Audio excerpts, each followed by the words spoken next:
صاحب نے جو مسجد میں تقریر کی اور جس میں حضرت سرکار سیدنا امیر معاویہ کو کافر کہا، نہیں کافر اس کی بیان کو، ان کے بیان لائیے، نہیں بیان موجود ہے، بیان ہے، ریکارڈ ہے،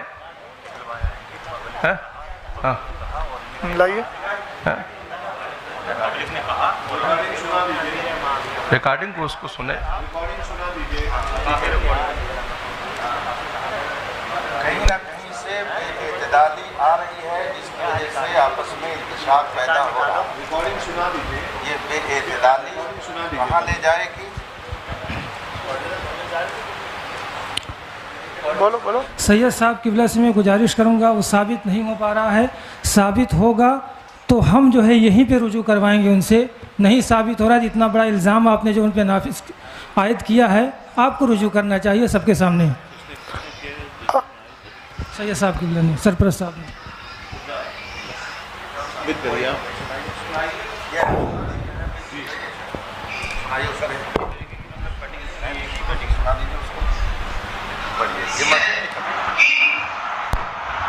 یزید کے بعد معاویہ کہا کیا؟ ساتھ میں بقا سے کہ تم علی کو قاضی دو، اور اللہ کے رسول کہتا ہے من سب علیًا فقد سبنی، جس نے علی کو گالی دیا اس نے مجھ محمد کو گالی دیا، اور محمد کو گالی دینے والا کیا ہو سکتا ہے؟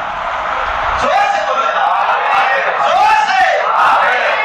اب سوچو اگر کوئی کہہ دے نا کہ نبی کو علم غیب ہے، تقریر ہے، پوری عوام سے آپ بتائیے۔ سے کافر کہا۔ جمعے کی تقریر میں بولا انہوں نے، اور پہلی بات تو یہاں دو باتیں آئیں گی۔ ایک چیز یہ آئے گی کہ جو علی کو گالی دلوائے، تو پہلے تو یہی مسئلہ آئے گا کہ آپ نے ایک صحابی کے تعلق سے یہ کہا کہ انہوں نے مولا کائنات کو گالی دلوائی، اور اس پر استدلال کیا من سب علیًا۔ پھر اس کے بعد آپ نے یہ استدلال میں یہ کہا کہ پھر جو علی کو گالی دے وہ کون ہے؟ تو آپ تو انکار کر رہے ہیں، اور آپ تو جمعے کی مسجد میں بول رہے ہیں۔ ریپیٹ کر ان کو دے دیجیے نا، ادھر دے دیجیے نا، آپ پہنچا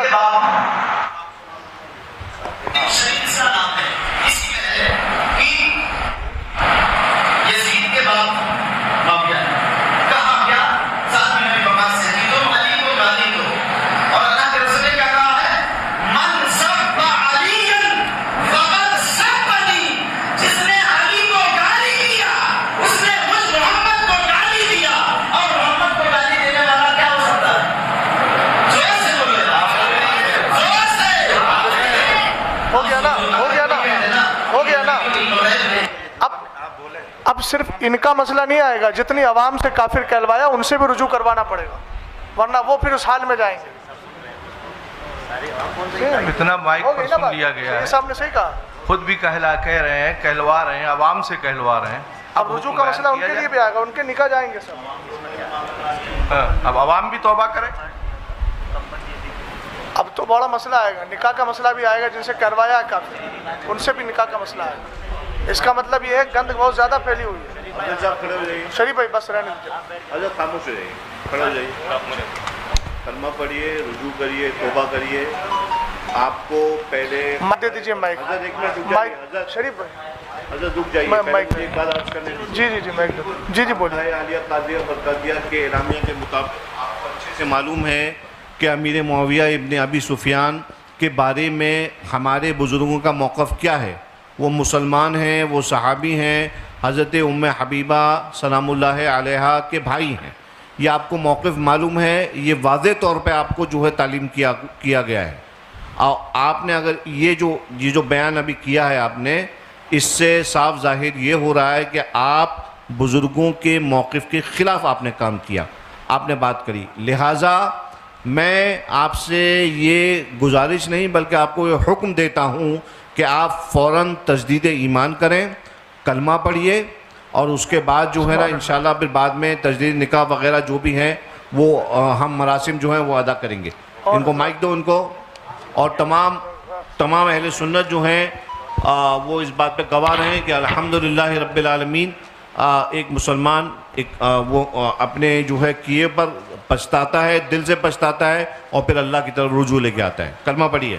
لا الہ الا اللہ محمد الرسول اللہ. پڑھیے آمنت باللہ آمنت باللہ وملائکتہ وکتبہ ورسولہ والیوم الآخر والقدر خیرہ وشرہ من اللہ تعالی والبعث بعد الموت واشہد ان لا الہ الا اللہ وحدہ لا شریک لہ واشہد ان سیدنا و مولانا محمدن عبدہ و رسولہ.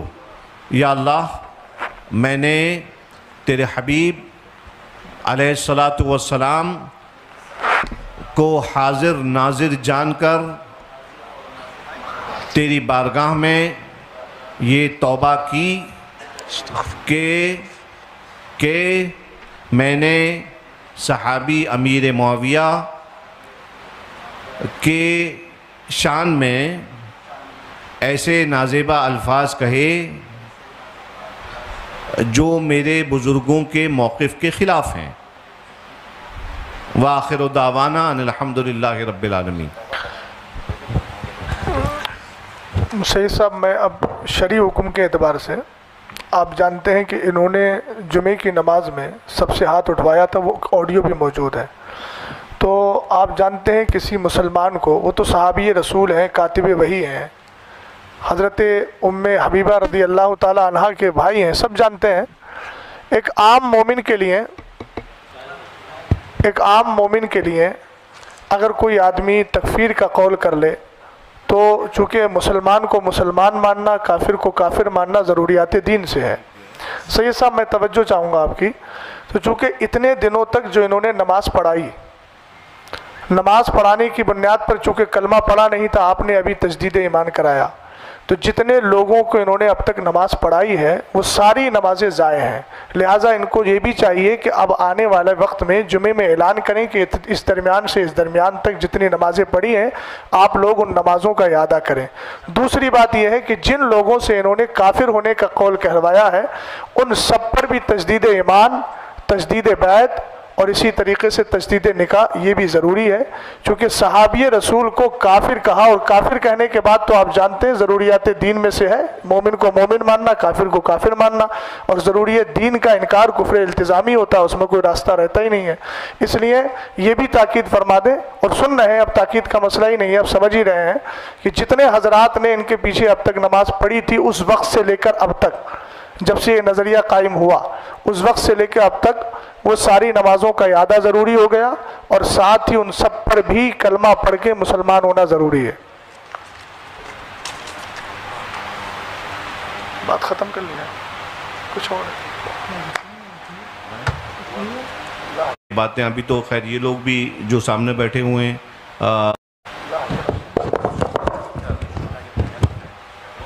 انشاءاللہ جب دونوں حضرات بیٹھیں گے دونوں کمیٹی کے تو ان کے سامنے یہ باتیں ابھی تو خیر یہ لوگ بھی جو سامنے بیٹھے ہوئے ہیں آپ کی طرف سے انشاءاللہ تعالی ان کے تھرو بھی اس بات کو پہنچا دیا جائے گا اور عام کر دیا جائے گا.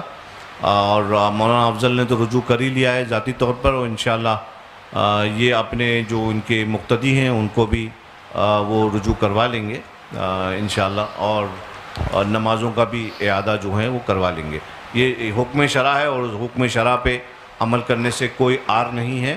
ہمارے بزرگوں نے خطا ہوتی ہے انسان سے، انسان جو ہے خطا و نسیان کا مرکب ہے، خطا ہو جاتی ہے، اس پہ اللہ کی بارگاہ میں صدق دل سے رجوع کر لیں. یہ کوئی آپ کا رجوع جو ہے وہ کسی انسان کو راضی کرنے کے لیے نہیں ہے بلکہ اپنے رب کو راضی رکھنے کے لیے ہے. لہٰذا آپ اپنے رب کے لیے اپنے رب کے حبیب کی شریعت پر عمل کرتے ہوئے آپ نے رجوع کیا ہے.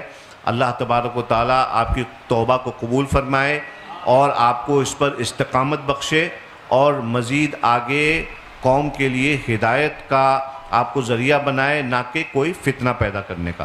یہ میں آپ سے تمام لوگوں کے بیچ میں آپ سے یہ کہہ رہا ہوں، ان اللہ لا يحب المفسدین، اللہ تعالیٰ فساد پیدا کرنے والوں کو پسند نہیں کرتا ہے.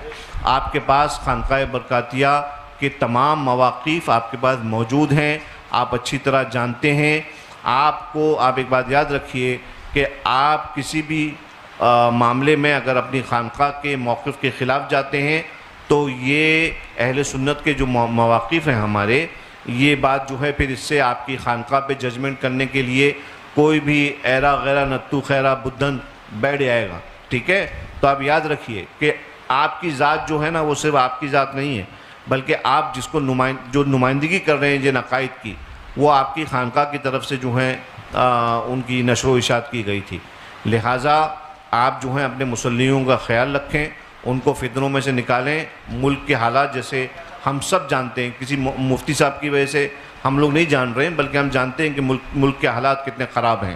ملک کے حالات، مسلمانوں میں اتحاد آپس میں رکھنے کا کام علماء کا ہے اور ائمہ کا ہے۔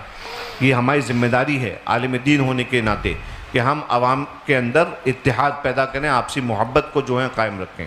میں آپ سے امید کرتا ہوں کہ آگے چل کے انشاءاللہ اب کوئی شکایت کا موقع آپ کے مسلیوں کو نہیں ملے گا۔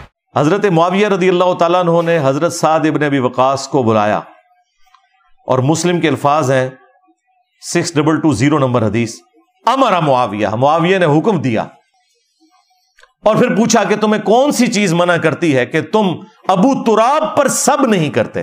ابو تراب کو بھی یاد کر لینا ہے اور سب کو بھی، ہاں بالکل فلنگ دی بلینکس خود کرنا ہے۔ اچھا، جب حضرت معاویہ نے انہیں حکم دیا، انہوں نے انکار کیا اور کہا کہ آپ کو کون سی چیز منع کرتی ہے؟ تو انہوں نے کہا کہ اے معاویہ، میں نے علی کے بارے میں نبی صلی اللہ علیہ وآلہ وسلم سے 3 باتیں ایسی سنی ہیں کہ مجھے ایک بھی مل جائے تو میرے لیے سرخ اونٹوں سے بہتر ہو، یعنی آج کے دور میں آپ سمجھ لیں لینڈ روور سے، ہاں جی V8 سے بہتر ہو میرے لیے، ایک بھی مجھے مل جائے۔ اور یہ کون بندہ کہہ رہا ہے؟ جو خود نبی الاسلام کا ماموں ہے رشتے میں، فاتح ایران ہے، پہلے 10 مسلمانوں میں سے، 10 مبشرہ میں سے، اور سب سے بڑھ کر خود مولا علی گواہی دے رہے ہیں، بخاری مسلم میں حدیث ہے، مولا علی کہتے ہیں میں نے کسی اور شخص کے بارے میں حضور کی مبارک زبان سے یہ نہیں سنا۔ بدر و احد کے موقع پر نبی الاسلام نے کہا سعد تجھ پر میرے ماں باپ قربان، تیر چلا اللہ کی راہ میں۔ اور جس پہ حضور اپنے ماں باپ کو جمع کر رہے ہیں نا، وہ کہہ رہا ہے علی کی ایک فضیلت بھی مجھے مل جائے، ٹھیک ہے؟ اور یہ لے کے بیٹھے ہوئے فتح مکہ کے بعد مسلمانوں کو، اور وہ لکھ رہے ہیں جی علی معاویہ بھائی، اور خدا دا نہ آ جائے، زمین و آسمان نو ملا رہے ہو، ہاں جی اسلام کے رشتے میں، اسلام پھر ساڈا نام ہی لکھ لو نال، بھائی خدا دا نہ آ جائے، کس کو کس سے ملا رہے ہو؟ وہ پھر حضرت سعد ابن ابی وقاص کہتے ہیں سن، پہلی فضیلت یہ وہ جو بخاری میں بھی حصہ آیا ہے کہ نبی صلی اللہ علیہ وآلہ وسلم نے تبوک کے موقع پر پہلا اور آخری موقع تھا کہ آپ حضرت علی کو ساتھ نہیں کسی جنگ میں لے کے گئے، ورنہ ہر جنگ میں حضرت علی نبی الاسلام کے ساتھ آگے جھنڈا اٹھا کے چلتے تھے۔ تو یہ پہلا اور آخری موقع تھا، حضرت علی کو مدینہ شریف چھوڑا تو آپ رو پڑے، تو نبی الاسلام نے فرمایا کہ اے علی کیا تو اس بات پہ راضی نہیں؟ تیری میرے ساتھ وہی نسبت ہے جو ہارون کی موسیٰ کے ساتھ، مگر میرے بعد کوئی نبی نہیں۔ یعنی جس طرح موسیٰ علیہ السلام کو طور پر گئے تھے، ہارون علیہ السلام کو اپنی جگہ چھوڑ کر گئے تھے۔ تو نبی علیہ السلام نے یہ فرمایا، کتنی بڑی تسلی دی، ہارون اور موسیٰ کی نسبت، مگر میرے بعد کوئی نبی نہیں۔ اور دوسرا غزوہ خیبر کے موقع پر نبی علیہ السلام نے فرمایا کل میں اس شخص کے ہاتھ میں جھنڈا دوں گا جو اللہ اور اس کے رسول سے محبت کرتا ہے، اللہ اور اس کا رسول اس سے محبت کرتے ہیں، یہ اس سے بڑی بات ہے۔ ہم پوری رات اس شوق میں نہیں سوئے کہ کس کی قسمت میں یہ ہوگا۔ اور مسلم میں تو الفاظ ہیں، حضرت ابو ہریرہ کہتے ہیں کہ حضرت عمر مجھ سے کہا کرتے تھے کہ یہ پہلا اور آخری موقع تھا کہ مجھے بھی خواہش ہوئی کہ یہ جھنڈا مجھے مل جائے۔ صبح نبی الاسلام نے کہا علی کی طرح بلاؤ، ان کو آشوب چشم تھا، آپ نے اپنا لعاب دہن لگایا، شفا ہو گئی، اپنے مبارک ہاتھوں سے زرہ باندھی اور کہا کہ اے علی جب جنگ کے لیے جانا تو ان کو پہلے دعوت دینا، اگر تیری وجہ سے کسی ایک بندے کو بھی ہدایت مل گئی تو تیرے لیے سرخ اونٹوں سے بہتر ہے۔ میدان جنگ میں بھی یعنی دعوت والا معاملہ، اور پھر اللہ تعالیٰ نے فتح دے دی۔ اور تیسرا موقع سن، جب نجران کے کرسچنز کے ساتھ نبی الاسلام کی ڈیبیٹ ہوئی، الٹیمیٹلی قرآن میں سورہ آل عمران میں حکم نازل ہوا کہ اب ان کے ساتھ آپ مباہلے والا معاملہ کریں۔ سورہ آل عمران کی آیت نمبر 61 نازل ہوئی، تو تو نبی علیہ السلام نے حضرت علی، حسن، حسین، فاطمہ علیہ السلام اجمعین کو لیا اور کہا اے اللہ اللہم ہاؤلائی اہل بیتی، یہ میرے اہل بیت ہیں. نبی علیہ السلام نے، حالانکہ اس میں کیا حکم تھا، ندعو ابناءنا و ابناءکم و نساءنا و نساءکم، اپنے بیٹوں کو لے آؤ، ہم بھی اپنے بیٹوں کو لے آتے ہیں، تم بھی اپنی عورتوں کو لے آؤ، ہم بھی اپنی عورتوں کو لے آتے ہیں. نبی علیہ السلام کی 9 بیویاں تھیں، کسی کو ساتھ نہیں لے کے گئے، فاطمہ کو لے کے گئے. اب یہ اسپیشل پروٹوکول ہے. یہ جو لوگ کہتے ہیں نا جی یہ پنجتن پاک جو ہیں یہ اعزازی اہل بیت ہے، نہ سرکار، امہات المومنین اعزازی اہل بیت ہیں، یہ حقیقی اہل بیت ہیں، وہ بھی حقیقی ہیں.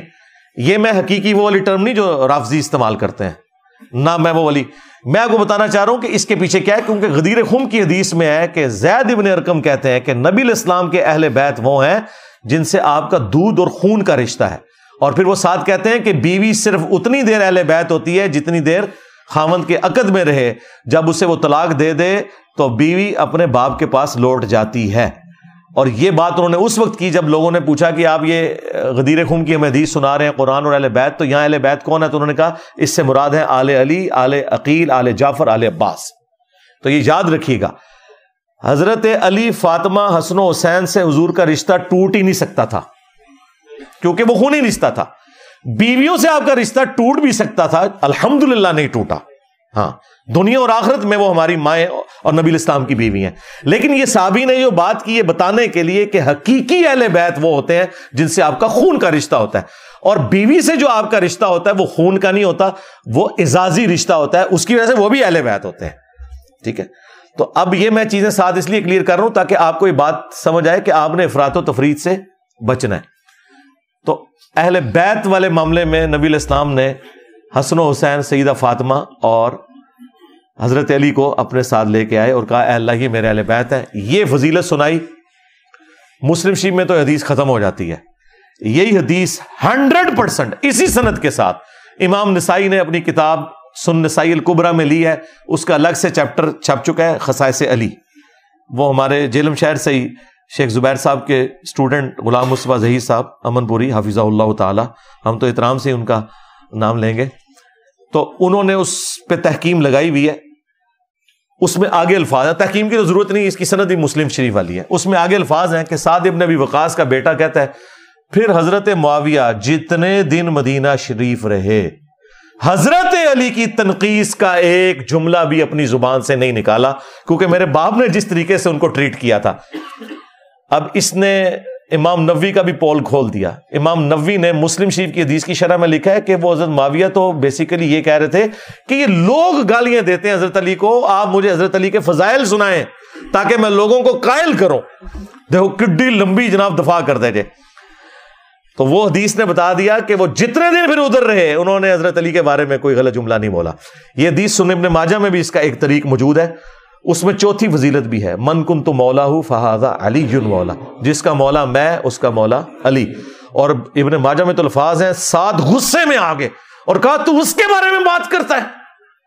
ابھی کہیں گے انجینئر صاحب بھی غصے میں آئے، بھائی اسی طریقے سے بات کی ہوگی نا، تارے جمیل کے سٹائل میں تو غصے میں نہیں آئے ہوں گے. اور عربیاں دا غصہ اللہ معافی دے، ایتے پٹھانا نو ویکھیا تسی اینج عربی ہون بھی آپس ہی نارمل بھی گفتگو اس طرح کرتے جے، اور عربی جب غصے میں ہو توبہ توبہ، تو اس کے بارے میں بات کرتا ہے جس کے بارے میں یہ فضائل ہیں. اب یہ احادیث الحمدللہ میں نے یہ ساری بڑی ترتیب کے ساتھ اس میں ڈالی ہوئی ہیں. سعد ابن ابی وقاص رضی اللہ تعالیٰ عنہ تو ہمیشہ الحمدللہ اس حوالے سے دافع رہے. اسی سنن نسائی الکبریٰ کے چیپٹر خصائص علی میں کچھ لوگ حضرت سعد کو ملنے آتے ہیں، اور یہ آخری بدری صحابی ہیں، 56 ہجری میں فوت ہوئے ہیں. ان کے بعد کوئی بدری صحابی دنیا میں نہیں رہا تھا، یہ حضرت معاویہ کے دور میں فوت ہوئے ہیں. اور ان کی قبر جو ہے وہ مدینہ شریف کے اندر ہے. یہ جو چائنا کے اندر کو قبر مشہور کی ہوئی ہے وہ جعلی ہے، وہ ان کی قبر نہیں ہے. تو سعد ابن ابی وقاص رضی اللہ تعالیٰ عنہ کے بارے میں اسی چیپٹر میں سنن نسائی الکبریٰ کے خصائص علی ولی میں آتا ہے، کچھ لوگ ملنے آتے ہیں اور وہ کہتے ہیں میں نے سنا ہے کہ تم لوگ حضرت علی کے اوپر سب و شتم کرتے ہو. تو انہوں نے کہا معاذ اللہ، انہوں نے کہا معاذ اللہ. یہ معاذ اللہ علی سرکار اللہ معاملہ نہیں، ان کا معاذ اللہ، ہم ہاں سعد ابن معاذ جب بولیں گے وہ میم کے اوپر پیش کے ساتھ بولا جاتا ہے. ان کا معاذ اللہ ہم کیوں ایسی حرکت کریں گے. تو انہوں نے کہا کہ یہ لوگ اگر میرے سر پر آرا رکھ دیں میری مانگ پر اور مجھے دھمکی لگائیں کہ سعد تیرے 2 ٹکڑے کر دیں گے اور تو علی کے بارے میں کوئی برا جملہ اپنی زبان سے نکال تو میں اپنے 2 ٹکڑے کروا لوں گا، لیکن میں علی کے بارے میں کوئی نیگیٹو جملہ نہیں بولوں گا، کیونکہ جو کچھ میں نے رسول اللہ سے اپنے کانوں سے سن رکھا ہے علی کی شان میں صلی اللہ علیہ وآلہ وسلم رضی اللہ تعالیٰ. یہ سعد ابن ابی وقاص. اور بیٹا دیکھ لیں جس طرح نوح علیہ السلام کا بیٹا، یہاں پہ بھی بیٹے کے آپ کرتوت دیکھ لیں. اس کے علاوہ بھی کئی ایک احادیث ہیں، وہ بیان کیا تو کافی ٹائم لگ جائے گا. میں اسے کنکلوڈ کرتا ہوں. ایک تو اپنی ماں کی اس حدیث کے اوپر سیدہ ام سلمہ سلام اللہ علیہا کے بارے میں سنن نسائی الکبریٰ کا چیپٹر ہے فضائل صحابہ، اس کے اندر بھی موجود ہے. المعجم الصغیر الطبرانی کے اندر موجود ہے. کئی کتابوں میں انہوں نے کہا کہ لوگوں تمہارے ممبروں سے رسول اللہ پر گالیاں بکی جاتی ہیں. تو لوگوں نے کہا کہ معاذ اللہ کون ایسا ہوگا جو یہ کام کرے. انہوں نے کہا تم یہ نہیں کہتے ہو کہ علی اور اس سے محبت کرنے والوں پر تم سب و شتم نہیں کرتے، جبکہ میں رسول اللہ کی بیوی گواہی دیتی ہوں کہ علی سے سب سے زیادہ محبت رسول اللہ کیا کرتے تھے. لہذا جب تم یہ کہتے ہو نا علی اور اس کے محبت کرنے والوں پر لعنت یا ان پر سب و شتم کرتے ہو تو گویا تم رسول اللہ کو گالی دے رہے ہوتے ہو. ہاں یہ الگ سے بھی ایک حدیث ہے مسند احمد کے اندر، اس کی صحت میں اختلاف ہے، کچھ محدثین صحیح مانتے ہیں کچھ ضعیف، لیکن وہ اس میں فٹ ان بیٹھ رہی ہے. اسی لیے ہمارے استاد شیخ زبیر صاحب نے مسند احمد کی جب یہ حدیث مشکات میں آئی ہے نا تو انہوں نے اس کے فٹ نوٹ پہ مسند ابی یعلا کے ریفرنس سے یہ روایت لکھ دی ہے کہ تمہارے ممبروں سے حضرت علی کے اوپر جو سب و شتم والا معاملہ ہو رہا ہے. لیکن وہ حدیث کو چونکہ وہ ضعیف سمجھتے تھے اس کو سپورٹیو حدیث انہوں نے لکھ دی کہ من سب علی فقد سبنی، جس نے علی کو گالی دی اس نے مجھے گالی دی. تو میں نے یہ تحریک لبیک والوں کو کہا تھا کہ اس کے آگے اپنا نعرہ جوڑ لو پھر کہ من سب نبی فقتلوہ، جس نے علی کو گالی دی اس نے نبی کو گالی دی، اور جس نے نبی کو گالی دی فقتلوہ. ہاں ہن تکو کہ کس نال تسی یہ کرنا ہے، لیکن چھڑنا کوئی نہیں جے. ہاں بخاری مسلم میں حدیث ہے میری بیٹی فاطمہ بھی چوری کرے اس کے بھی ہاتھ کٹیں گے. ہاں دین میں سب پھر برابر ہیں جب جرم کوئی کرے گا تو. بہرحال وہ روایت تو خیر کمزور ہے، میں نے اس کے پرلادہ سے ایک گفتگو کی بھی ہے. منصبہ نبیین والی روایت جو ہے یہ اصول محدثین پہ ثابت نہیں ہے. ہاں فساد فی الارض کے تحت جو کوئی عادی گستاخ ہو آپ اس کے ساتھ کوئی اس طرح کا معاملہ کر سکتے ہیں، وہ بھی جوڈیشری کے تھرو. تو بہرحال یہ حدیث اس بات پر گواہ ہے کہ ممبروں سے بھی ہوتی تھی، اور ان کے اوپر تحکیم میں نے خود نہیں لگائی، اس فضائل صحابہ والے چیپٹر پہ بھی تحکیم غلام مصطفیٰ ظہیر صاحب کی لگی ہوئی ہے، اور انہوں نے باقاعدہ اس کی تخریج کر کے اور کتابوں کے بھی نام لکھیں گے فلاں فلاں کتاب میں بھی یہ روایت موجود ہے. آخر میں سعد ابن ابی وقاص کی حدیث پہ ہی اسے اینڈ کرتا ہوں. المستدرک الحاکم میں موجود ہے سعد ابن ابی وقاص رضی اللہ تعالیٰ عنہ مدینہ شریف کے بازار سے گزر رہے تھے. انہوں نے ایک گھوڑ سوار کو دیکھا کہ اس کے گرد مجمع جمع ہے اور وہ حضرت علی ابن ابی طالب کو گالیاں دے رہا ہے مدینہ شریف کے اندر. آپ اندازہ کریں. اس حدیث کو امام حاکم نے بھی صحیح کہا، امام ذہبی نے بھی موافقت کی. تو سعد ابن ابی وقاص اس مجمع کے قریب ہے. جب لوگوں نے دیکھا کہ سعد ابن ابی وقاص ہے تو لوگوں نے راستہ کھول دیا، ظاہر سینئر صحابی تھے. تو وہ مجمع کو چیرتے ہوئے سیدھے اس گھوڑ سوار کے پاس آئے اور کہا کہ تو کس بنیاد پر علی ابن ابی طالب کے اوپر یہ تبرہ کر رہا ہے. اور پھر وہاں سعد ابن ابی وقاص نے خطبہ دیا اور کہا مجھے بتا کیا علی ابن ابی طالب وہ پہلا شخص نہیں جو رسول اللہ پر ایمان لایا؟ کیا علی ابن ابی طالب وہ پہلا شخص نہیں ہے جس نے رسول اللہ کے ساتھ نماز پڑھی؟ کیا علی ابن ابی طالب رسول اللہ کا داماد نہیں تھا؟ کیا ہر جنگ میں سب سے آگے رسول اللہ کا جھنڈا اٹھا کر علی ابن ابی طالب نہیں چلتے تھے؟ کیا دنیا سے سب سے زیادہ بے رغبتی رکھنے والے علی ابن ابی طالب نہیں تھے؟ اور انہوں نے کئی ایک فضائل ذکر کیے. اس کے بعد انہوں نے کہا کہ اے اللہ یہ تیرے اولیاء میں سے ایک ولی, ایک انہوں نے اپنے جعلی ولی بنائے ہوئے نا, یہ تیرے اولیاء میں سے ایک ولی کی گستاخی کر رہا ہے, اپنی قدرت کا کرشمہ اسی وقت دکھا. بس مستجاب الدعوات تھے, اتنی الفاظ نکلے اسی وقت. اس گھوڑ سوار کا گھوڑا بد کا اور اس نے اس گھوڑ سوار کو زمین پر پٹکا, وہاں پہ ایک پتھر تھا اس پہ اس کا بھیجا لگا اور وہیں پہ وہ حرام موت مر گیا. یہ ہے کرامت. کہتے ہیں جینی صاحب کو کرامت سنائے, اے جے کرامت ساڈے بزرگاں دی کرامت ہوئی کدے نال, تواڈے بزرگاں نال. ہاں مزہ ہے نا. ہاں ساڈے بزرگاں دی کرامت تواڈے بزرگاں ہوتے ہو گئی. ہاں آج دیکھ لینا, مطلب جو آج ہمیں زبان بھی نہیں کھولنے دے رہے, اور زبان ہم کیا کھول رہے ہیں, قرآن و حدیث بیان کر رہے ہیں. تو ظاہر ہے یہ اپنے ان بزرگوں کا دفاع کر رہے ہیں. تو آندہ کوئی کہنا کہ کوئی کرامت نو مندے, ان کو ہاں جی بالکل مندے ہیں, سن لے ہوتے ہیں. تو پھر ان کو انشاءاللہ تعالیٰ نا ایک میسج بھی پہنچ جائے گا, ان کو بات سمجھ بھی آ جائے گی. اور آئے دن کوئی نہ کوئی ہنگامہ کھڑا کرتے رہتے ہیں. تو میں وقتاً فوقتاً ان تمام ٹاپکس کو ایڈریس کرتا رہتا ہوں تاکہ لوگوں کو حق بات پتہ چل جائے. یہ اتنا معاملہ آسان نہیں ہے.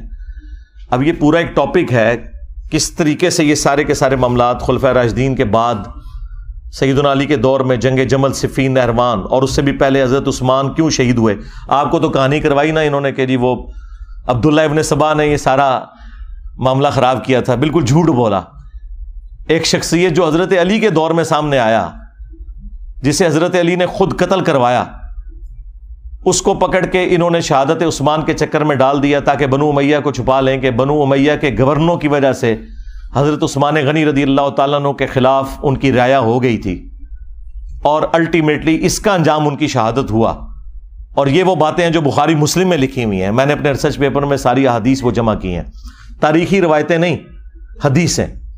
اس کے اوپر پردہ ڈالنے کے لیے انہوں نے باقی معاملات جو ہے نا وہ نئے اجاگر کرنا شروع کر دیے.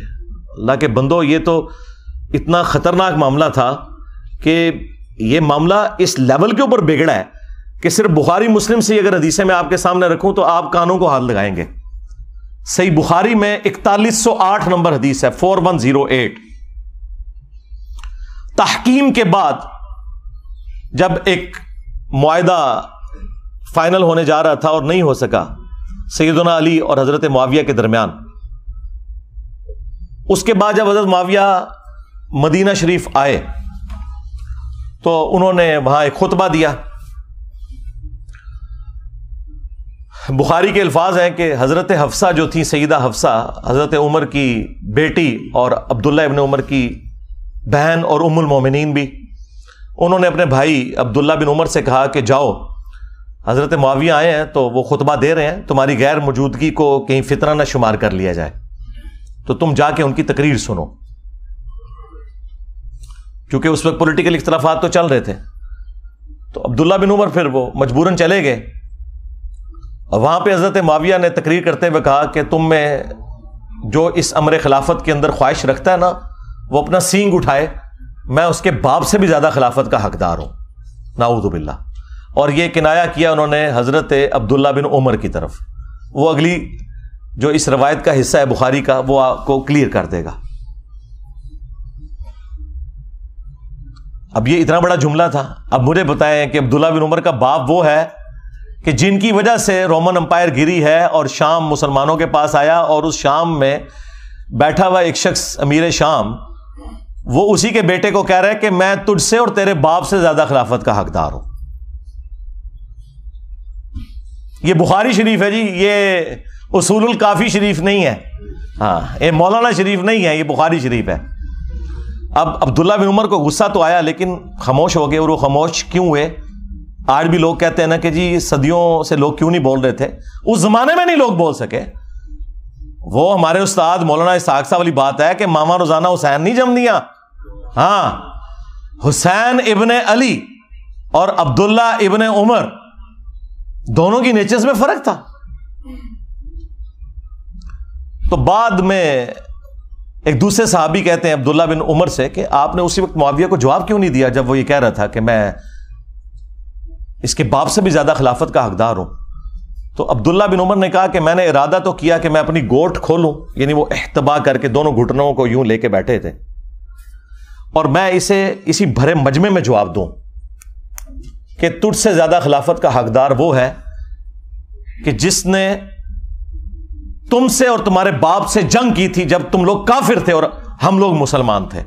یعنی تم لوگ بعد میں مسلمان ہو کر طلقاء فتح مکہ کے موقع پر تم لوگوں نے معافیاں مانگ کے اسلام قبول کیا. تم لوگ آج آ کے عمر اور اس کے بیٹے کے بارے میں کہہ رہے ہو کہ ہم اس سے زیادہ خلافت کے حقدار ہیں. مجھے بتائیں، جو شخص یہ کہے کہ میں عمر سے زیادہ خلافت کا حقدار ہوں، اس نے علی کی خلافت کہاں سے ماننی تھی؟ یہ اب سنی شیعہ سے مسئلہ اٹھ چکا ہے. جی وہ قصاص عثمان چاہتے تھے، قصاص عثمان چاہنے والا یہ کہے گا کہ میں حضرت عمر سے زیادہ خلافت کا حقدار ہوں، تو انٹینشن تو انہوں نے خود کھول کے بتا دی. اچھا، تو وہ عبداللہ بن عمر کہتے ہیں میں نے ارادہ تو کیا اپنی گوٹ کھولوں اور میں ایسے کہوں کہ تجھ سے زیادہ خلافت کا حقدار اور تیرے باپ سے زیادہ وہ ہے کہ جن لوگوں نے تمہیں مار مار کے اسلام میں داخل کیا ہے. یعنی تم لوگ کافر تھے اور ہم نے تم سے جنگیں لڑی ہیں. اور امام بخاری نے یہ حدیث غزوہ خندق کے چیپٹر میں ڈالی ہے یہ بتانے کے لیے کہ خندق کے موقع پر عبداللہ بن عمر اور حضرت عمر مسلمان تھے اور حضرت معاویہ اور ان کے والد کافر تھے. یہ اس میں سے انہوں نے رزلٹ نکالا ہے. اچھا، اب یہ بڑی حیران کن بات ہے، اسے آپ کرامت سمجھیں یا انٹینشنلی ایسا ہوا. یہ سیم الفاظ صحیح مسلم کے اندر موجود ہیں حضرت عمر کے بھی. ایک تو وہ بخاری میں حدیث ہے نا، جب آپ کو زخم لگے تو آپ نے 6 رکنی کمیٹی بنائی اور کہا کہ میں اپنے بعد اس امر خلافت میں ان 6 بندوں کے سوا کسی کو حقدار نہیں سمجھتا کہ رسول اللہ اپنی وفات تک ان سے راضی رہے. علی، عثمان، طلحہ، زبیر، عبد الرحمن بن عوف اور سعد بن ابی وقاص، ان میں سے کسی کو خلیفہ چن لینا میرے بعد.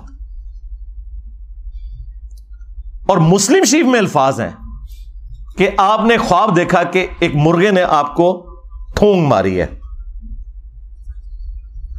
اس کے بعد آپ نے جمعے والے دن خطبہ دیا اور اگلا جمعہ آپ کو نصیب نہیں ہوا. بدھ والے دن آپ کی شہادت ہو گئی اور کہا کہ میں نے خواب دیکھی ہے اور میں نے اس کی تعبیر یہی کی ہے کہ عنقریب مجھے قتل کر دیا جائے گا، اور اگر میں اچانک مارا جاؤں تو اپنی خلافت کو ان 6 بندوں سے باہر نہ جانے دینا کہ جن سے رسول اللہ اپنی وفات تک راضی رہے. اس کے آگے بڑے خطرناک الفاظ ہیں کہ تم دیکھو گے کہ ان 6 بندوں کی مخالفت وہ لوگ کریں گے کہ جن کو میں نے اپنے ہاتھوں سے اسلام کے لیے مارا ہوا ہے، اور اگر وہ مخالفت میں سامنے آ جائیں تو سمجھ لینا کہ یہ لوگ اللہ کے دشمن اور کافر ہیں. اتنے سخت الفاظ ہیں. ہاں جی، اب یہ آپ نے تلاش کرنا ہے یہ اللہ کے دشمن کن کو کہا انہوں نے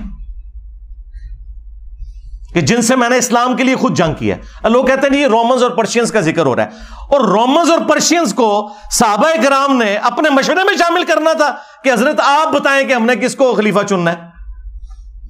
اور دوسرا، رومنز اور پرشینز تو رہی کوئی نہیں تھے، وہ تو گر گئے تھے حضرت عمر کے دور میں. یہ آپ اپنے اندر رہنے والے لوگوں کی بات کر رہے تھے کہ یہ وہ لوگ ہیں جن کو ہم نے مار مار کے اسلام میں داخل کیا ہے، اور یہی مخالفت کریں گے ان 6 بندوں کی. خیر، اس کی ایکسپلینیشن میں علماء پہ چھوڑ دیتا ہوں. میں نے کوئی تشریح کی تو کہیں گے کہ ایتے وچ نہیں سی لکھیا، تون بچو کڈ کے لکھے ایتے وچ تے ٹائم قیامت تک کی کڈ کے دس. اچھا، مزے کی بات بتاؤں، یہ مسلم شریف کی حدیث جو ہے نا، یہ سیم حدیث سنن کبریٰ البیہقی کے اندر اسی سند کے اوپر ہے 100%، یہ مرغے کی ٹھونگ مارنے والی. اور اس کے اینڈ پہ لکھا ہے کہ سیدنا عمر 26 ذوالحجہ کو شہید ہوئے.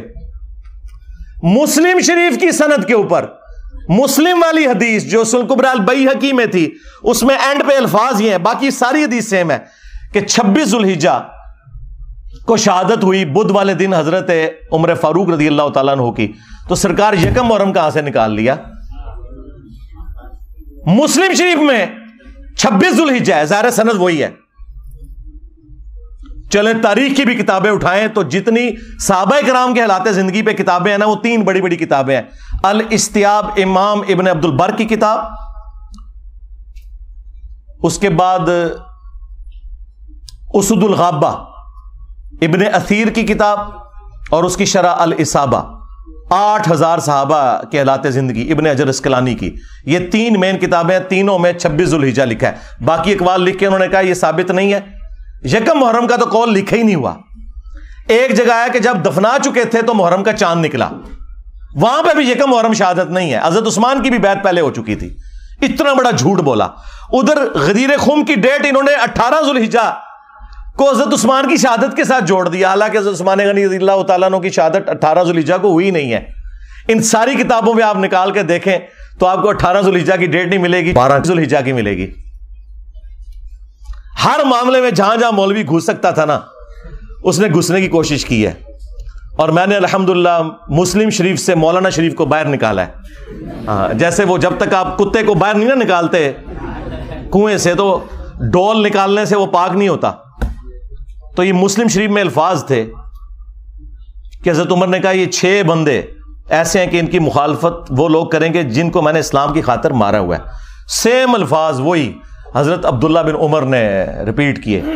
حدیث ختم نہیں ہوئی بخاری کی, آگے الفاظ ہیں کہ عبداللہ بن عمر کہتے ہیں کہ میں نے ارادہ تو کیا تھا یہ ساری باتیں کروں, تو پھر مجھے جنت کی نعمتیں یاد آ گئیں اور میں نے انہی پر اکتفا کر لیا, اور پھر میں خون ریزی اور فتنے کے ڈر سے خاموش ہو کر اپنے معاملات کو میں نے اسی کے اوپر اکتفا کر لیا. وہ حدیث کا راوی کہتا ہے کہ عبداللہ بن عمر نے خاموش ہو کر اپنی جان بھی بچا لی اور اپنی عزت بھی بچا لی. ایک ماموں نے دوسرے ماموں سے اپنی جان اور عزت بچائی. ابھی عبداللہ بن عمر بھی تو ماموں ہے نا, جب انہوں نے رشتے اس طرح کے نکالے ہوئے ہیں تو عبداللہ بن عمر ماموں نہیں ہے, وہ خال المومنین نہیں ہے. تو وہ کہتے ہیں کہ عبداللہ بن عمر نے اپنی جان بھی بچا لی اور عزت بھی بچا لی. یعنی اس وقت کیسی کیٹاسٹرافک کنڈیشن تھی کہ لوگوں کو اپنی جان سے بھی ہاتھ دھونا پڑتا تھا. تو سرکار لوگ کہتے ہیں کہ بھی سارے حسین ابن علی کی طرح کیوں نہیں اکٹھے ہو گئے, اپنے بال بچوں کے ساتھ کیوں نہیں سامنے آ گئے. ایسا ہو نہیں سکتا میرے بھائی. یہ تو جن کا یعنی گھرانہ اتنا عالی ہے کہ جنہیں یہ پتا ہے کہ ہمارا کسی چیز کو ایکسیپٹ کرنا, اس کو دین کا حصہ بنا دینا ہے, انہوں نے ہی سامنے آنا تھا نا, باقی لوگوں نے کہاں سے آنا تھا. پھر سورہ مریم میں جو آیت ہے, اللہ تعالیٰ نے انبیاء اکرام علیہم السلام کا ذکر کر کے فرمایا کہ جب انبیاء اکرام دنیا سے چلے جاتے تھے نا, فَخَلَفَ مِن بَعْدِهِمْ خَلْفٌ, تو ان کے جانے کے بعد ایسے ناخلف لوگ جانشین ہوتے تھے, اضاعوا الصلاۃ, جو نمازوں کو ضائع کرتے تھے, واتبعوا الشہوات, اور وہ شہوات کی پیروی کرتے تھے, فسوف یلقون غیا, ان قریب یہ اپنے انجام کو پہنچ جائیں گے. اللہ تعالیٰ نے کہا کہ انبیاء جب بھی دنیا سے جاتے تھے ان کے جانے کے بعد ناخلف لوگ ان کے جانشین بن جایا کرتے تھے, یعنی کچھ عرصہ گزرنے کے بعد ان قریب یہ اپنی اس گمراہی کی سزا کو پالیں گے. یہ جو سورہ مریم کی آیت ہے نا, یہ سیم فٹ ان ہوئی نبی علیہ السلام کے کیس میں بھی, اور اس کی ایکسپلینیشن میں وہ صحیح مسلم کی مشہور حدیث ہے جو آپ کو سمجھ ہی نہیں آ سکتی تھی جب تک آپ کو کربلا سمجھ نہ آئے, کہ نبی علیہ السلام نے فرمایا کہ جب کبھی بھی اللہ نے کسی پیغمبر کو مجھ سے پہلے بھیجا نا, تو اس کے جانثار ساتھی حواری ہوا کرتے تھے. وہ حواری بڑے پیشن کے ساتھ اس کی دعوت کو آگے لے کے چلتے تھے, اور جب وہ مخلص لوگ رخصت ہو جاتے تھے نا, تو پھر ایسے ناخلف لوگ اس مسند پہ آگے بیٹھ جاتے تھے جو زبان سے وہ کہتے تھے جو کرتے نہیں تھے,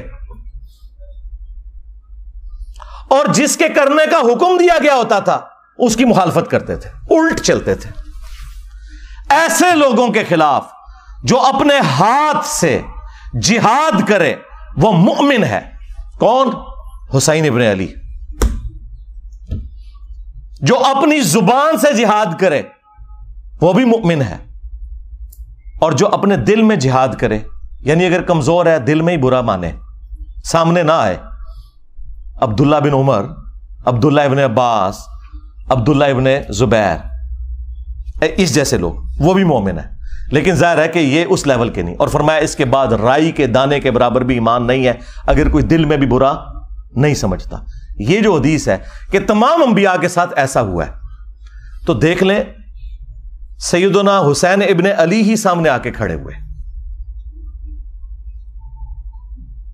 صحیح بخاری میں ایک اور حدیث ہے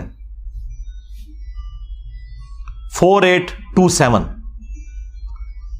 اس حدیث کے کئی ایک طرق ہیں باقی کتابوں میں، المستدرک للحاکم کے اندر، سنن نسائی الکبریٰ کے اندر، اور اللہ بھلا کرے امام ابن کثیر نے تفسیر ابن کثیر میں سورۃ الاحقاف کی آیت نمبر 17 کے کانٹیکسٹ میں وہ سارے طرق ایک جگہ جمع کر دی ہیں. تفسیر ابن کثیر کے اوپر تو کسی کو اختلاف ہو ہی نہیں سکتا تھا، اور بخاری کی حدیث 4827 وہ بھی لی اور باقی اس کے طرق بھی ایک جگہ جمع کیے. اس سے آپ کو پورے سینیریو کا اندازہ ہو جائے گا. مروان بن حکم جب مدینے کا گورنر بنا تو بخاری کے الفاظ ہیں کہ اس نے ایک دن خطبے میں یزید ابن معاویہ کا ذکر کرنا شروع کیا اور کہا کہ اللہ تعالیٰ نے امیر المومنین حضرت معاویہ کو یہ بات سجھائی ہے، وہ امت کے وسیع تر مفاد کے اندر اپنے بعد یزید ابن معاویہ کو خلیفہ بنانا چاہتے ہیں. یعنی ابھی حضرت معاویہ زندہ ہیں اور بیعت لے رہے ہیں اپنے بیٹے کے لیے. اب بخاری میں بس اتنے الفاظ ہیں کہ جب اس نے یہ بات کی نا تو عبد الرحمن بن ابی بکر کھڑے ہوئے اور انہوں نے کچھ کہا. امام بخاری نے اپنی شرافت کی وجہ سے وہ الفاظ نقل نہیں کیے، لیکن وہ الفاظ کہیں گئے نہیں ہیں، وہ حاکم کے اندر، سنن نسائی الکبریٰ میں، اور اللہ بھلا کرے تفسیر ابن کثیر میں انہوں نے سارے طرق، المعجم الکبیر طبرانی سے بھی جمع کر دیے. بخاری میں الفاظ ہیں کچھ کہا تو مروان نے کہا پکڑو اس کو، عبد الرحمن بن ابی بکر کو. تو وہ بھاگ کر حضرت عائشہ کے حجرے میں چھپ گئے. مسجد نبوی کے ساتھ ہی تھا حجرہ عائشہ، اور یہ حضرت عائشہ کے بھائی بھی لگتے تھے، اور جو ہمارے سب کانٹیننٹ میں کہا جاتا ہے نا سگے بھائی، کہ ماں اور باپ دونوں ایک. عرب میں تو باپ ایک ہونا تو سگا ہو جاتا ہے. یہ عبد الرحمن بن ابی بکر وہ ہیں کہ جو والدہ ہیں ان کی اور والد دونوں وہی ہیں جو سیدہ عائشہ کے والدین ہیں.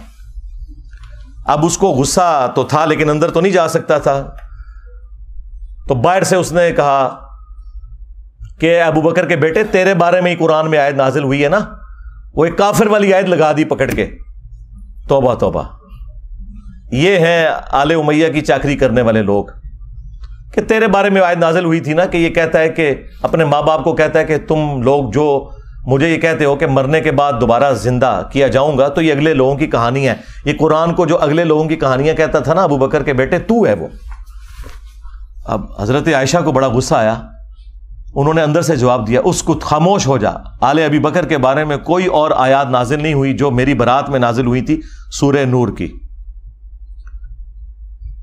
اور بخاری کی حدیث یہاں پہ ختم ہے، لیکن جو باقی روایتیں ہیں ان میں فلنگ دی بلینکس بھی ہیں. ایک تو یہ کہ وہ عبد الرحمن بن ابی بکر نے کیا بات کی تھی کہ جو امام بخاری نے کہا کہ کچھ کہا تو اس نے کہا پکڑو اس کو. ظاہر کو چوبے والی گل کی ہے نا. ہاں انہیں کیا سی کہ سیدھی طرح کہہ کہ تیرا امیر المومنین کیسر و کسرا کے طریقے پہ چلنا چاہتا ہے، ابو بکر اور عمر کے طریقے پر نہیں. کیونکہ اس نے یہ کہا تھا کہ بھئی ابو بکر نے بھی تو عمر کو اپنے بعد خلافت کے منصب پر چھوڑا تھا نا، تو ہمارے امیر المومنین بھی چاہتے ہیں کہ یزید کو چھوڑ دیں. بھئی یزید تو ان کا بیٹا ہے، اور حضرت ابو بکر کا بیٹا تو عبد الرحمن بن ابی بکر سامنے بیٹھا تھا، اس کو تو نہیں بنایا تھا. تو اس کو تو غصہ آنا تھا کہ بھی میں تو کوئی خلیفہ نہیں ہوں، اور تم مثال کون سی دے رہا ہے، کدھر سے جوڑ کے کون سی بات فٹ کر رہا ہے. تو ان کا سیدھی طرح کیا کیسر و کسرا کے طریقے پہ چل رہے ہو. رومنز اور پرشینز وہ بادشاہ اپنے بیٹوں کو نامزد کیے کرتے تھے. اب یہ بات اس کو لگ گئی، ان کا پکڑو انہوں. اور وہاں پہ تو ہے نا کہ حضرت عائشہ نے کہا خاموش ہو جا، آل ابی بکر کے بارے میں تو سورہ نور نازل ہوئی ہے. باقی کتابوں میں حافظ ابن کثیر نے نقل کیا کہ پھر حضرت عائشہ نے اس کو پھر ایک پھکی پھکا دیا اور کہا مروان تیرے بارے میں اللہ کے نبی علیہ السلام نے فرمایا تھا جب تو اپنے باپ کی پشت میں تھا کہ حکم پر لعنت، اس کی اولاد پر لعنت، تو اسی لعنت کا ٹکڑا ہے. اور نظر آ گیا. اس سے آپ کو یہ سارے کے سارے معاملات کلیئر ہو جائیں گے. یعنی یہ سٹیپ وائز چیزیں چلی ہیں، اور یہ میں تو آپ کو بخاری شریف بیان کر رہا ہوں، ٹھیک ہے، مسلم شریف بیان کر رہا ہوں. معاملات کس لیول تک بگڑے ہیں. مسلم شریف میں حدیث ہے 4776، عبداللہ بن عمر بن عاص خانہ کعبے کے سائے میں بیٹھے میں اور لوگوں کو حدیث سنا رہے ہیں کہ اپنے امیر کی اطاعت کرو. اطاعت امیر کے اوپر حدیثیں سنا رہے ہیں. ایک تابعی عبد الرحمن بن عبد رب کعبہ کعبے کے سین میں داخل ہوتا ہے اور وہ جب ان کی گفتگو سنتا ہے تو کہتا ہے کہ حضرت یہ حدیث آپ نے خود نبی علیہ السلام سے سنی تھی کہ حکمرانوں کی اطاعت کرنی ہے؟ ان کا ہاں، میرے کانوں نے سنا، میری آنکھوں نے نبی علیہ السلام کو دیکھا، میرے دل نے آپ کی بات یاد کی. آگے تو اس نے ایسی بات کر دی کہ وہ ایکسپیکٹ نہیں کر رہے تھے. انہوں نے کہا آپ تو ہمیں کہہ رہے ہیں کہ امیر کی اطاعت کرو، اور آپ کے چچا کا لڑکا معاویہ ابن ابی سفیان جو ہمارا حکمران ہے وہ تو ہمیں حکم دیتا ہے کہ ہم لوگوں کو ناحق قتل کریں اور حرام طریقے سے ان کا مال ہڑپ کریں، جبکہ قرآن میں اللہ تعالیٰ فرماتا ہے سورہ النساء کی آیت نمبر 29 تابعی نے کوٹ کر دی کہ ایک دوسرے کا مال ناحق طریقے سے ہڑپ مت کرو اور ایک دوسرے کو قتل نہ کرو. اب آپ ہمیں بتائیں کہ ہم اللہ کی بات مانیں یا اپنے حکمران کی بات مانیں، معاویہ بن ابی سفیان کی. اب عبداللہ بن عمر بن عاص تھوڑی دیر کے لیے خاموش ہو گئے، پھر انہوں نے سر اٹھا کر کہا کہ آندھا سے انجینئر کو نہیں دیکھنا. یہ نہیں کہا، میں جوک کے طور پہ کہہ رہا ہوں. انہوں نے کہا کہ معاویہ کی اطاعت کرو ان کاموں میں جس میں تمہیں اللہ کے مطابق چلائے، اور جس میں وہ اللہ کی نافرمانی کا تمہیں کہے تم اس کی نافرمانی کرو. یہی ایٹیچیوڈ ہونا چاہیے. یعنی یہ آپ کو دور حکومت کے اندر جو ایک معاملات ہے نا وہ بھی اندازہ ہونا شروع ہو گیا کہ کس لیول کے اوپر معاملات بگڑ چکے ہوئے تھے. پھر صلح حسن کے حوالے سے بھی باتیں کرتے ہیں، وہ بھی آپ میرے اس میں ہی پڑھ لیجئے گا، میری ویڈیوز بھی ریکارڈ ہیں. کربلا کے بعد کون سی صلح حسن رہ گئی؟ حسن ابن علی نے اس لیے صلح کی تھی کہ آپ انہیں زہر دے دیتے. المصنف ابن ابی شیبہ میں موجود ہے، زہر دیا گیا. اور ابو داؤد میں تو اتنی رکت انگیز حدیث ہے کہ پھر دربار شام میں اس چیز کی خوشی منائی گئی. ہاں ظاہر ہے جب آپ غم نہ کریں تو اسے خوشی منانا ہی کہا جائے گا نا. الٹا کوئی غم کی بات کر رہا ہے آپ اسے ٹوک دیں.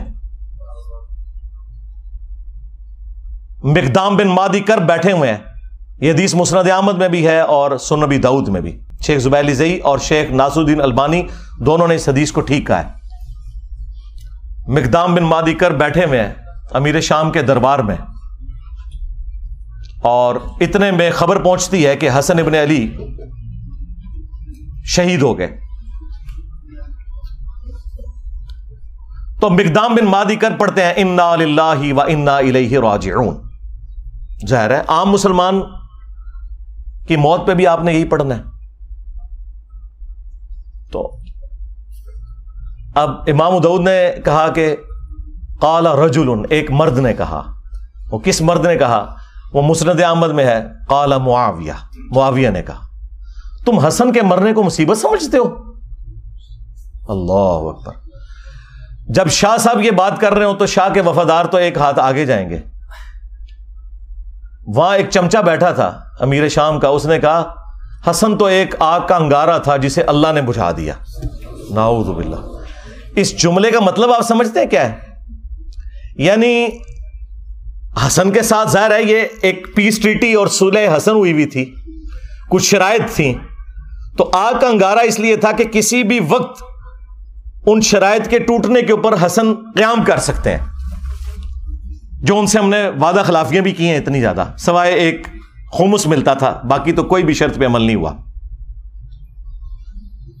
تو حسن آگ کا ایک انگارہ تھا جسے اللہ نے بجھا دیا. اب یہ بات حضرت مقدام بن مادی کرب نے جب سنی تو انہیں تو لگ گئی آگ. انہوں نے کہا کہ معاویہ تم نے مجھ سے ایسی بات کی ہے جس سے مجھے تکلیف ہوئی ہے. اللہ کی قسم میں اس وقت تک یہاں سے نہیں اٹھوں گا جب تک تمہیں بھی اسی طرح تکلیف نہ دوں. اور معاویہ اگر میں سچ بولوں تو میری تصدیق کرنا، اور اگر جھوٹ بولوں تو کہہ دینا کہ میں جھوٹ بول رہا ہوں.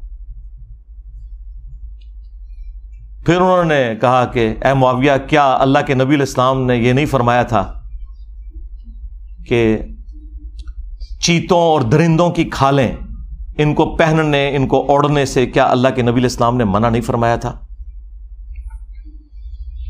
کیا اللہ کے نبی صلی اللہ علیہ وآلہ وسلم نے سونے چاندی کے جو برتن ہیں ان کو استعمال کرنے سے منع نہیں فرمایا تھا؟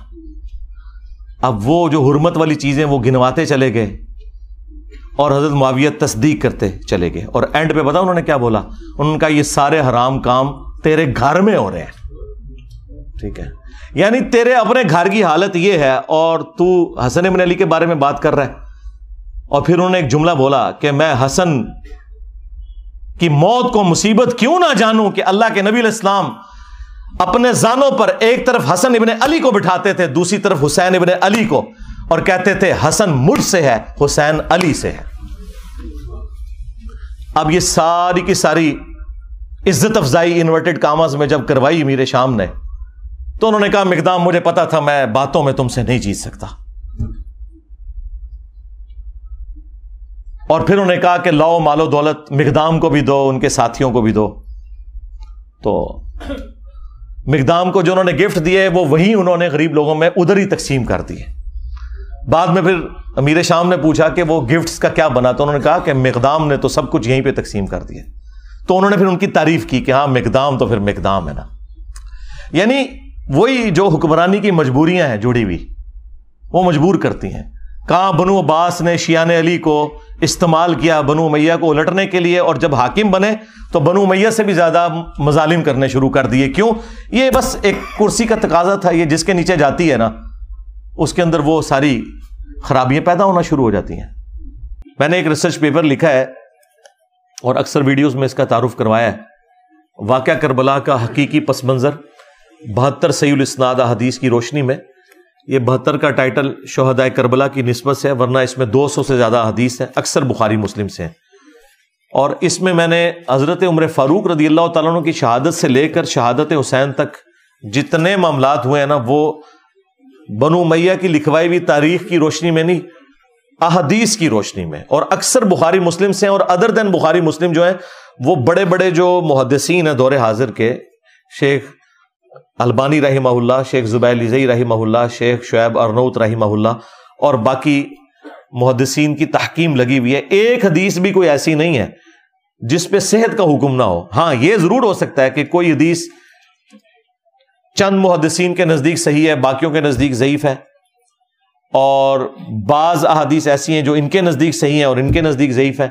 وہ میں نے ساری اس لیے جمع کی ہیں تاکہ جن کا دل ٹھکتا ہے البانی کے اوپر وہ البانی والی روایتیں لے کے اپنا عقیدہ درست کر لے، جن کا دل ٹھکتا ہے شیخ زبیر لیزئی کے اوپر یا شیخ شعیب ارنوت کے اوپر وہ کر لے۔ میں نے اور اکثر مقدمہ تو میں نے جو ہے نا وہ بخاری مسلم سے ہی بیان کر دیا ہے، اور وہ تو میرے خیال ہے ایک حدیث ہی کافی ہے۔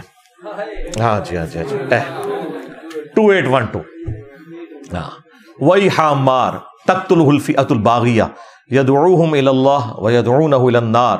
افسوس ہے عمار، تجھے ایک باغی جماعت قتل کرے گی، تو انہیں اللہ اور جنت کی طرف بلائے گا، وہ جماعت جہنم کی طرف بلائے گی۔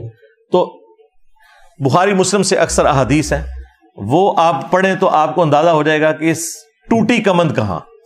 اس میں یہ سب و شتم والا ٹاپک بھی میں نے ڈسکس کیا ہے، اس میں سیریل نمبر 37 سے 48 تک وہ تمام احادیث، 1 درجن کے قریب بلکہ اس سے زیادہ احادیث ہیں جن میں سب و شتم والی ساری روایتیں موجود ہیں کہ حضرت علی رضی اللہ تعالیٰ عنہ پر بنو امیہ کے ممبروں سے لعنت والا معاملہ ہوتا تھا، نعوذ باللہ من ذالک۔ تو وہ میں نے ساری احادیث جمع کی ہیں ایک انٹلیکچوئل ترتیب کے ساتھ۔ اب میں ان کو اگر کور کروں تو مجھے آلموسٹ 1 گھنٹہ اور لگ جائے گا۔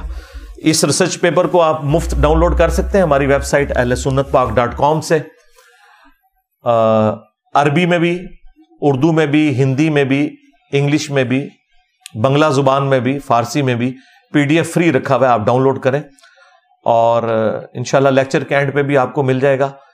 پورے ملک میں آپ کہیں سے بھی فری ڈاک میں یہ ریسرچ پیپر اور اس کے ساتھ مزید 8 ریسرچ پیپر اور ٹوٹل 9، اور یہ 12 کا پیکیج ہے، 3 اذکار کارڈ پلاسٹک پیکنگ کے اندر آپ کے گھر فری آئے گا، صرف 500 روپیہ آج کی ڈیٹ تک، کیونکہ یہ ریٹ پیٹرول کی وجہ سے ڈاک کے بڑھتے جا رہے ہیں۔ ہم بھیجتے بھی TCS ہیں جو سب سے بہترین سروس ہے، 500 روپیہ صرف TCS کا خرچہ لیتے ہیں، آپ کے گھر یہ فری آئیں گے سارے ریسرچ پیپرز۔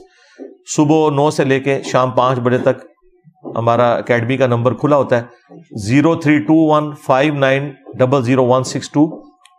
اس کے اوپر واٹس ایپ بھی بنا ہوا ہے، لیکن کال کریں، اس کے بعد واٹس ایپ پہ ایڈریس وغیرہ بھیج دیں تو انشاءاللہ تعالی آپ کے گھر یہ ریسرچ پیپرز کا سیٹ بالکل فری آ جائے گا۔ اس میں آپ کو یہ ساری کی ساری احادیث انشاءاللہ تعالی ایک انٹلیکچوئل ترتیب کے ساتھ مل جائیں گی اور آپ کو پورا مقدمہ کلیئر ہو جائے گا اس حوالے سے.